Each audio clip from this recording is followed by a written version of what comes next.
5वीं बार इलेक्शन जीत के आप इतिहास बनाने की पूरी तैयारी में?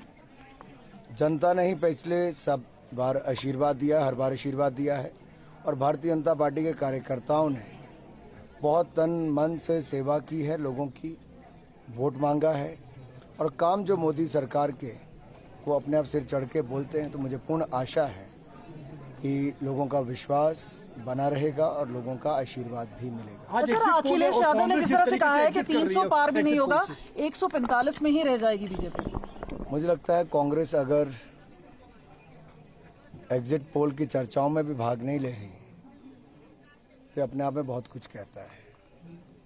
और अखिलेश यादव के कमेंट पे क्या कहना है आपका? क्या कहा उन्होंने? उन्होंने कहा कि 300 पार तो छोड़ दीजिए, 145 पे ही निपट जाएगा बीजेपी। चलिए, 3 दिन दूर नहीं है।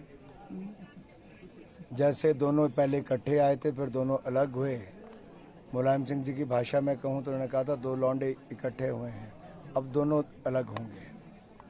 जिस तरीके से प्रधानमंत्री के मौन व्रत पे जिस तरह से पॉलिटिक्स पॉलिटिक्स हो रही है, कांग्रेस पार्टी कोर्ट में चली गई है, किस तरह से देखते हैं इस पूरे मामले को? देखिए, जब आपके पास कोई और मुद्दा नहीं बचता और आप जनता को फेस नहीं कर पा रहे और आपको समर्थन नहीं मिल रहा, तो आप कभी अन्य संवैधानिक संस्थाओं के ऊपर आरोप लगाते हो। सच ये है कि जनता किसके साथ है वो तो देश जानता है। वो 1 बार नहीं, 2 बार नहीं, तीसरी बार भी होने जा रहा है। तो सर, 4 सीट के अलावा 6 बाईपोल्स हो रहे हैं, किस तरह से देख रहे हैं? कुछ फेरबदल एक्सपेक्ट? मुझे तो लगता है मेडिटेशन आज केवल हिंदुस्तान में नहीं, पूरी दुनिया को, जब मेंटल हेल्थ इश्यूज की हम बात करते हैं, वेलनेस की बात करते हैं, तो हमारे योग, आयुर्वेद और हमारे ध्यान, इन सब ने मेडिटेशन में बहुत बड़ा योगदान दुनिया को दे सकता है। मोदी जी ने विकास और विरासत दोनों को बचाने का काम भी किया है, आगे बढ़ाने का भी काम किया है और मुझे लगता है ये अपने आप में बड़ा संदेश है, विकास भी, विरासत भी। और इसमें विरोध किस बात का है? आखिरकार बाकी लोग इन दिनों में क्या कर रहे हैं? ये राहुल गांधी की टिप्पणी की गई है कि वो वेकेशन पे चले जाएंगे, आपका क्या कहना है इस पे? ये उनको तय करना है। कुछ लोग ध्यान लाते हैं, कुछ लोग वेकेशन करने जाते हैं। कुछ लोगों का कहना है कि बैंकॉक मेडिटेशन के लिए चले जाते हैं। अपना अपना स्थान चुनना है। हमें भारत में सब कुछ मिलता है, कुछ लोगों को विदेश में मिलता है। ठीक है। तो केंद्रीय मंत्री अनुराग ठाकुर को आप सुन रहे थे, 5वीं बार प्रत्याशी है, 4 बार लगातार जीत कर आ रहे हैं। इनके पिता भी मीडिया से मुखातिब हुए, जिन्होंने हिमाचल का 3 बार प्रतिनिधित्व किया और इस बार भी जीत को लेकर आश्वस्त है अनुराग ठाकुर।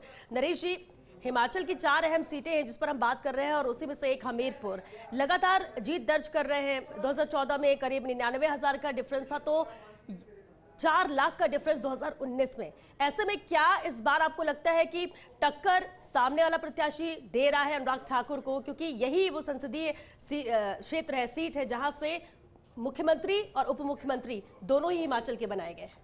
बिल्कुल, दोनों हिमाचल के बनाए गए हैं और दोनों ने यहाँ पर जो कांग्रेस के उम्मीदवार है जो अनुराग ठाकुर के खिलाफ है, सतपाल रायजादा, उनको जिताने की पुरजोर कोशिश की है, लगातार कैंपेन यहाँ की है।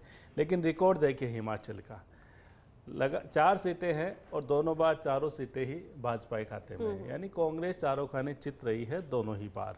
और इस बार आप इनका खुद का ट्रैक रिकॉर्ड देखिए। आपने कहा कि 4 बार सांसद रहे हैं, केंद्र में मंत्री है, महत्वपूर्ण इनके पास पद है और 5वीं बार जीतने की कोशिश कर रहे हैं। अब तक जो 12 चुनाव हुए हैं यहाँ पर करीब, उनमें से 10 बार जो है वो भाजपा ने यहाँ पे जीते हैं। अगर अनुराग ठाकुर की बात करें, खुद सक्रिय रहते हैं, युवा है, 50 साल की उम्र है और 5वीं बार सांसद बनने की कोशिश में है और अपना अधिकार का प्रयोग करना सबको चाहिए। हम लोग भी बताते हैं कि भाई मतदान जरूर करना चाहिए। उस सिलसिले में हम अपने सब परिवार के साथ, अपने पत्नी, अपने पुत्रवधू, अपने परपौत्र और फिर अपने पुत्र, सब लोगों के साथ आकर के हम लोग मतदान की में भाग लिया। हम मतदान करके अभी निकले हैं और हम समझते हैं शांतिपूर्वक मतदान चल रहा है और आशा है कि शांतिपूर्वक 5 बजे तक हम लोग मतदान का कार्य संपन्न करवाएंगे। दावा नेताओं के द्वारा किया जा रहा है। अभी यहाँ मतदान केंद्र पर हम नहीं कुछ कहेंगे, बाग में चलिएगा, हम अपना कहेंगे।